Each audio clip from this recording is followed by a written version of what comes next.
satu lebih, satu lebih 5 menit. Kita mulai saja ya. Suara saya terdengar, Terdengar, teman-teman. dokter.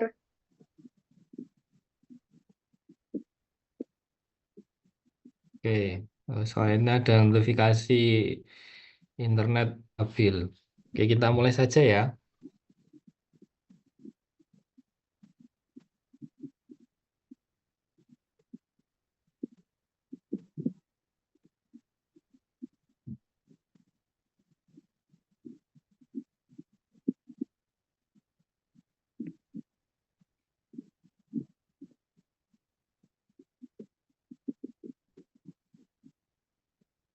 Recording in progress. Sebentar.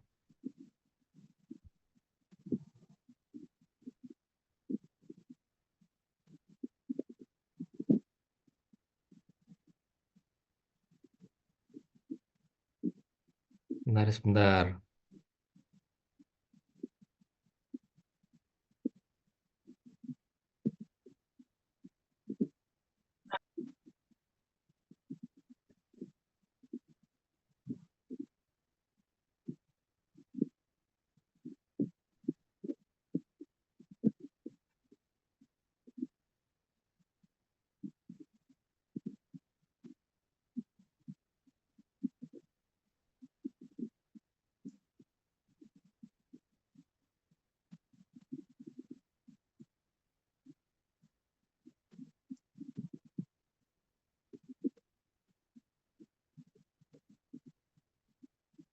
Oke, kita mulai. Untuk kardiovaskular yang pertama ini adalah extramedullary hematopoiesis hepar. Nah, extramedullary hematopoiesis ini adalah suatu proses atau suatu kejadian di mana pembentukan eh, sel darah, yaitu eritrosit, itu terjadi di luar bone marrow atau di luar sumsum tulang.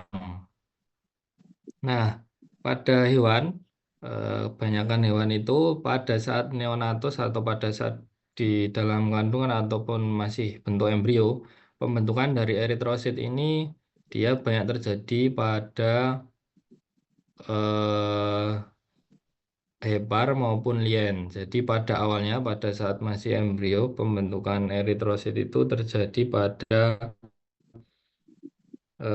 hepar ataupun lien.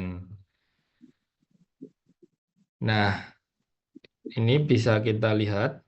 Ini kursor saya kelihatan enggak? Terlihat, dokter. Halo? Nggak kelihatan. Terlihat. Nah, ini. Oke, nah ini adalah organ hepar. Kita bisa lihat ini adalah hepatosit, kemudian di sini ada sinusoid, hepatosit, sinusoid. Nah, di sini terjadi extramedullary hematopoiesis, yaitu pembentukan eh, sel darah, khususnya sel darah merah atau eritrosit pada hepar. Normalnya kalau pada hewan, hewan yang dewasa atau hewan yang dewasa itu pembentukan eritrosit itu terjadi pada bone marrow atau sumsum tulang. Nah, pada kasus ini yang disebabkan mungkin karena eh, penyakit yang menyebabkan deplesi eritrosit yang sangat hebat, kemudian bone marrow tidak mampu untuk me- mengkompensasi hal tersebut. Nah, maka pembentukan eritrosit ini kembali lagi terjadi lagi di hepar. Bisa juga disebabkan karena mungkin neoplasia seperti leukemia begitu. Nah, ini kita bisa lihat di sini kita melihat adanya megakaryosit. Nah, megakaryosit ya.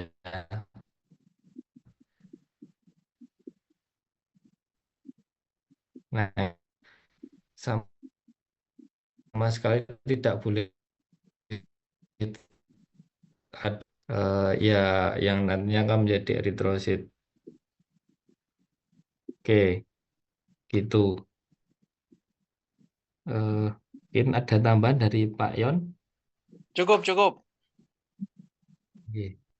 Oke, terima kasih untuk selanjutnya kita lanjut ke slide berikutnya ya. Nah, seperti yang sudah saya sebutkan tadi bahwa selain pada hepar itu bisa terjadi pada lien atau limpa. Ini kita temukan juga adanya megakariosit. Ini kemudian ini juga ini yang nantinya sel-sel apa ya progenitor ya yang akan menjadi eritrosit nantinya. Nah, ini eh,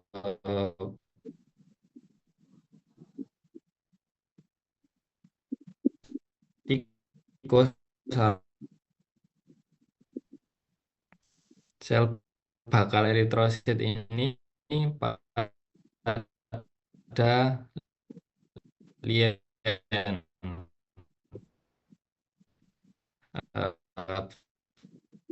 Sudah itu kondisinya mungkin penyakit atau bukan di eh, eh, eh,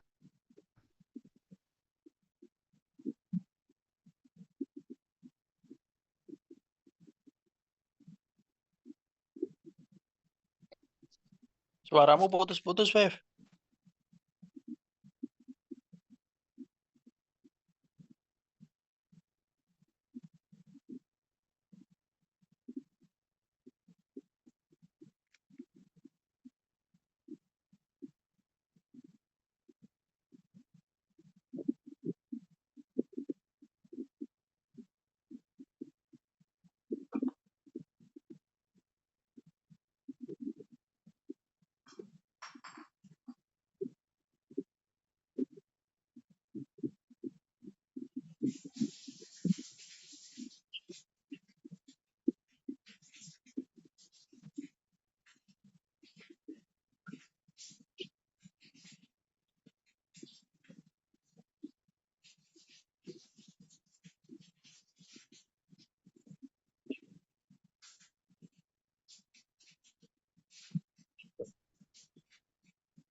mohon maaf ini tadi koneksinya buruk jadi terlempar. Kita lanjutkan ya.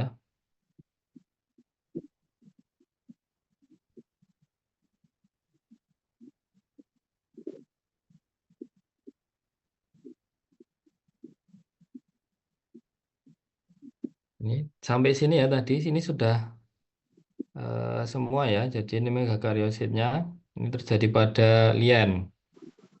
Oke, kita lanjutkan. Nah, ini adalah perikarditis. Oke, ini adalah perikarditis. Ini adalah perikarditis adalah selaput pada jantung. Kita bisa lihat di sini ini adalah miokardium. Kemudian yang bagian kiri ini, bagian luar yang saya tunjukkan ini adalah perikardium. Nah, normalnya perikardium itu hanya satu lapis tipis saja. Tetapi kita bisa lihat di sini bahwa perikardium ini dia menebal dan diisi oleh adanya sel radang. Nah, ini penebalan dari perikardium atau disebut dengan perikarditis. Ini mungkin kalau pada ayam itu bisa terjadi pada kasus dari infeksi Escherichia coli ya atau E. coli ya atau bisa kita sebut kolibasilosis. Itu nanti tandanya kalau secara makros itu bisa perikardium itu terlihat menebal dan dia tidak transparan. Kalau normalnya kan dia transparan, kita bisa melihat langsung miokardium, tetapi kalau ada penebalan, ada peradangan, itu menjadi keruh seperti berwarna putih begitu dan miokardium seperti tertutup oleh selaput yang keruh tadi. Itu karena ada penebalan dan ada infeksi atau infiltrasi sel radang yang disebabkan oleh E. coli itu pada ayam. Itu kita bisa lihat di sini dia sangat tebal ya ini. Tebal. Mungkin kalau normalnya dia hanya mungkin satu lapis begini. Tapi ini terjadi penebalan dan juga ada infiltrasi sel radang di sini. Oke, begitu. Ada tambahan, Pak Yon? Ya, baik. Jadi pada kasus perikarditis tadi seperti disampaikan oleh Dr. Afif bahwa itu salah satu kasusnya itu adalah kolibasilosis ya. Kalau pada apa namanya babi itu bisa akibat dari apa namanya bakteri yang menyerang pada pulmo yang menyebabkan reaksi fibrinos pada pleura, pleuritis fibrinosa ya. Sebagai contoh adalah actinobacillus ya. Nah, itu bisa menyebabkan seperti itu sehingga tampak menebal akibat adanya tadi Dr. Afif mengatakan adanya reaksi inflamasi infiltrasi sel radang baik polimorfonuklear dan atau mononuklear dan juga adanya timbunan dari eksudat fibrin ya. Jadi normalnya kan dia hanya selapis tipis dari fibros tisu. Itu tambahan dari saya. Terima kasih. Terima kasih Pak Yon atas tambahannya. Nah, kemudian selanjutnya ini adalah miokarditis. Kalau tadi perikarditis, yang ini adalah miokarditis. Kita bisa lihat di sini adalah adanya otot-otot jantung.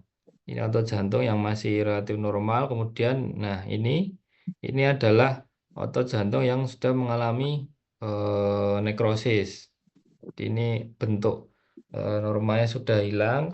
Kemudian diisi oleh sel radang dan juga hancuran-hancuran sel. Nah, ini adalah miokarditis. Jadi pada otot di kardium atau otot jantung. Kemudian mungkin ada tambahan, Pak Yon.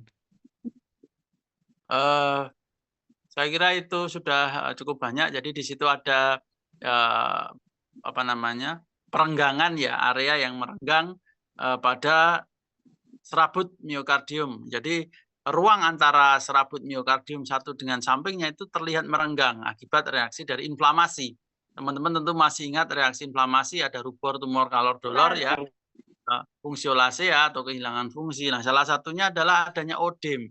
Odem ini yang membuat organ jadi bengkak tumor ya. Odem pada miokardium nanti akan membuat ruang atau jarak antara serabut miokardium itu menjadi merenggang. Lah kita lihat di situ merenggang. Kemudian ada area terputus itu antara miokardium samping dengan sampingnya. Itu berarti terjadi kardiomionekrosis selain reaksi inflamasi. Terima kasih. Baik, terima kasih Pak Yon.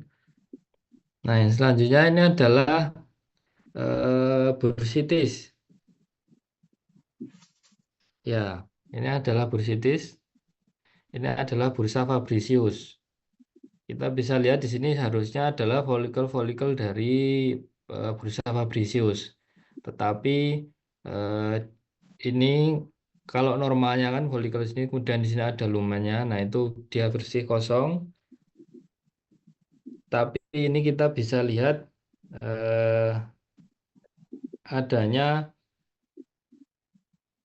eh, folikel yang diisi oleh sel-sel epiteloid.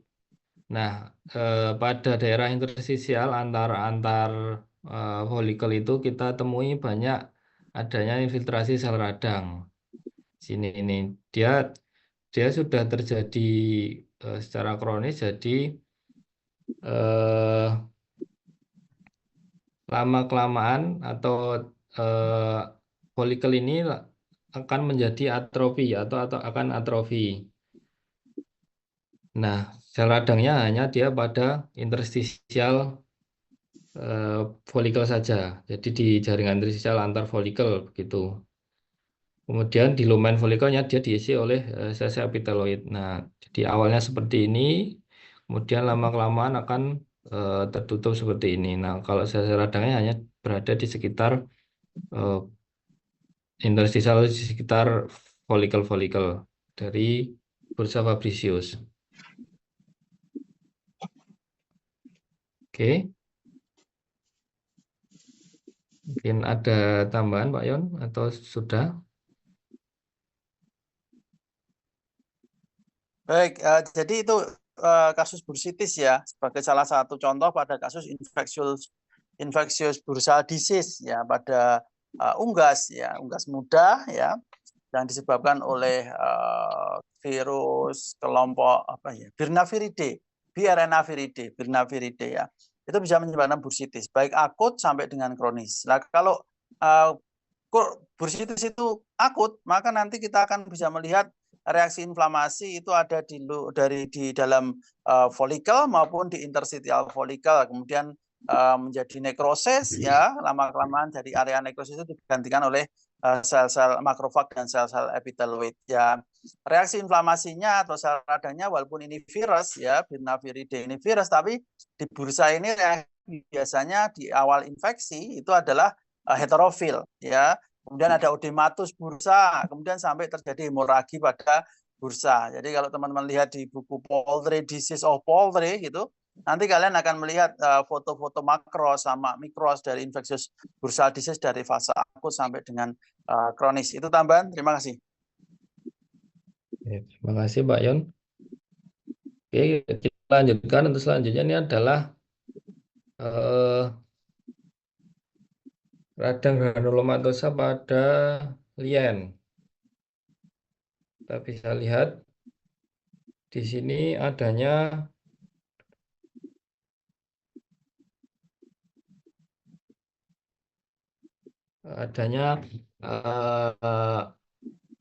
nekrosis atau ya, nekrosis, kemudian dia ada sentral nekrosis. Nah, di sini tidak terlihat. Nah, ini sebenarnya ada di sekitar sini sel-sel radangnya, tapi ini karena preparat yang mungkin sudah tua, jadi tidak begitu terlihat. Tapi ini intinya adalah dia adalah splenitis granulomatosa, yaitu radang granulomatosa pada splen atau lien.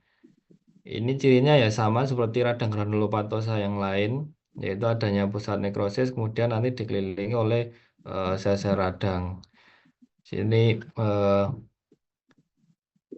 diisi kalau nekrosis, kemudian ini isinya dia sehancuran-hancuran sel yang telah rusak gitu. Ini mungkin hampir mirip ya, atau mirip dengan ciri-cirinya dengan radang granulomatosa yang lain. Itu.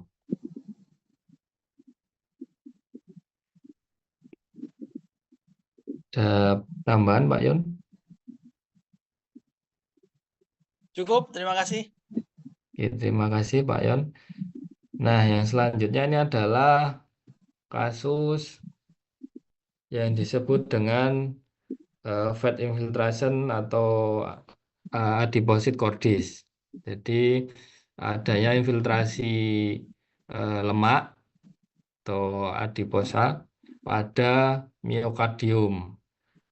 Nah, ini kita bisa lihat vakuol-vakuol pada miokardium. Nah, ini vakul-vakul ini adalah vakul-vakul dari fat. Ini adalah infiltrasi atau ya, infiltrasi dari lemak atau fat. Nah, di sini kita tidak bisa temukan adanya sel radang. Jadi tidak ada peradangan di sini, yang ada hanya infiltrasi fat pada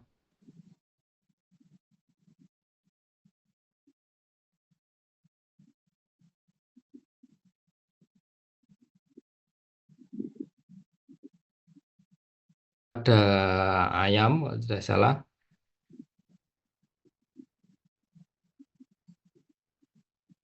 Oke,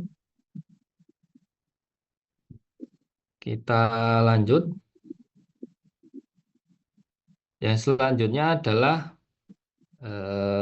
arteroma, tetapi ini kita beri contoh dulu untuk yang normal. Ini adalah pembuluh darah arteri normal, kemudian ini endotel, dia normalnya seperti ini ya, dia di lapis endotel yang tipis, mungkin selapis epitelnya selapis, kemudian di sini adalah lumennya. Di sini bersih, tidak ada sesuatu yang abnormal. Kemudian kita lanjut ke ateroma. Nah, ini kita bisa lihat perbedaannya bahwa endotel ini diisi oleh banyak sekali foam cell. Nah, ini foam cell, ini foam cell, nah, ini foam cell. Nah, ini full foam cell dengan ketebalan seperti ini. Ini hewannya adalah kelinci, dia mengalami ateroma. Ateroma terus persis ya. Ya, mengalami ateroma. Nanti kelanjutan lama kelamaan dia bisa menyebabkan aterosklerosis. Nah, ini awalnya adalah foam cell ini adalah makrofag yang dia memfagosit lemak atau mungkin kolesterol seperti itu ya. Jadi dia tetap berada di sini setelah memfagosit lemak. Nah, ini disebabkan karena tingginya kadar lemak di dalam darah sehingga banyak yang menempel pada endotel, kemudian dia akan difagosit oleh makrofag. Nah, makrofag itu tidak bisa pergi, dia hanya menempel di sini. Nah, lama-kelamaan dia akan mengakibatkan sumbatan. Kalau dibiarkan terus-menerus, dia akan menjadi sumbatan. Kemudian pembuluh darah itu akan obstruksi dan nanti akibatnya adalah jaringan yang dulunya diinervasi oleh pembuluh darah tersebut akan mengalami nekrosis karena tidak mendapatkan suplai darah. Nah, begitu kira-kira. Nah, makrofag ini dia berasal dari bukan dari lumennya tapi dari pembuluh darah eh, dari sebelah endotelnya. Oke, seperti itu. Mungkin ada tambahan, Pak Yon? Oke, jadi itu adalah state awal dari state kedua. Kan aterosklerosis itu ada 6 stage ya. Di mana di situ yang pertama adalah adanya kelukaan dari endotel, kemudian penebalan endotel sampai nanti terjadi aterosklerosis. Nah, yang ada di situ adalah makrofag ya, di mana dia memfagosit yang kita kenal dengan istilah lipid laden ya, dari akibat hiperkolesterolemia yang lama, yang kronis ya. Jadi kalau teman-teman suka makan gorengan ya yang minyaknya wallahu alam sudah dipakai goreng berkali-kali itu ya itu harus hati-hati, jangan sampai nanti justru terjadi plak pada endotel dari vaskuler ya. Di hewan yang paling peka untuk pembuatan model aterosklerosis ini adalah ayam broiler, kemudian megak ya, sama kelinci. Itu tambahan dari saya ya, di situ adalah adanya foam cell ya, makrofag yang memakan lipid laden. Terima kasih. Baik, terima kasih Pak Yon. Kita lanjutkan. Nah, di sini ini untuk slide yang terakhir ini adalah bone marrow dari ayam. Nah, kasusnya adalah CAV atau chicken anemia virus. Nah, ini dia menyebabkan anemia karena berkurangnya pembentukan eritrosit di bone marrow. Nah, kalau pada normalnya bone marrow yang normal itu di sini akan terisi banyak eh, bakal dari eritrosit atau sel-sel yang akan membentuk eritrosit itu akan banyak sekali di sini seperti ini. Nah, nah ini akan full oleh apa yang dinamakan full oleh sel tersebut. Nah, tapi di sini kita lihat bahwa sudah mengalami banyak pengurangan. Ini dia tinggal segini, kemudian segini. Nah, ini dipenuhi oleh sel digantikan oleh sel adiposa. Jadi untuk produksi eritrositnya itu eh, sangat sedikit sehingga menyebabkan anemia tadi. Gitu. Eh, mungkin ada tambahan Pak Yon, mungkin ada kesalahan benar digantikan oleh adiposa sel nggih, adiposit nggih. Ya. Jadi pada kasus ini adalah chicken anemia virus ya, CAV ya, adalah penyakit yang menyerang pada ayam biasanya umurnya bukan usia ya, usia kita pakai apa namanya untuk manusia ya. Pada umur-umur muda ya, disebabkan oleh chicken anemia, chicken infectious apa ya, lupa kepanjangannya, CIAV, chicken infectious anemia virus ya, CIAV, chicken infectious anemia virus ya. Itu menyerang pada sumsum tulang ya, sehingga sumsum tulangnya yang harusnya rapat ya, terisi oleh progenitor dari pembentukan baik itu leukosit maupun eritrosit itu menjadi nekrosis ya. Nekrosisnya itu karena progenitornya itu dihancurkan oleh chicken infectious CIAV, chicken infectious anemia virus ya. Itu sehingga di situ terlihat sebagai ruang-ruang kosong ya, ruang-ruang kosong itu ya. Sehingga kalau kita lihat di histo ini ruang-ruang kosong harusnya dia padat terpenuhi oleh progenitor dari leukosit maupun eritrosit ya. Ruang-ruang kosong ini lama-kelamaan nanti akan digantikan oleh tadi yang disampaikan oleh Dr. Afif oleh lipid ya.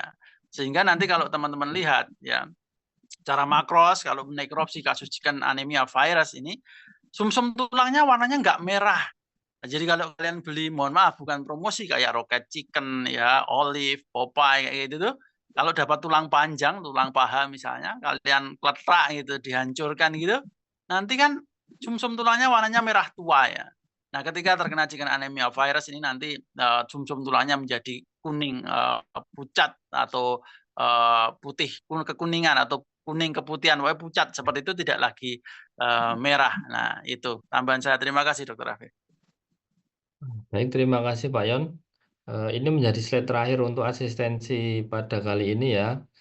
Mungkin jika ada pertanyaan, silakan. Sembari ini saya share untuk presensinya. Sebentar, saya copy link dulu.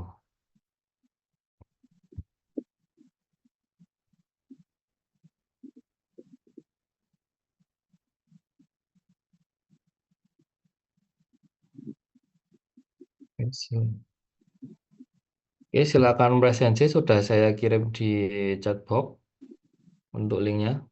Oh, Anis Komariah ada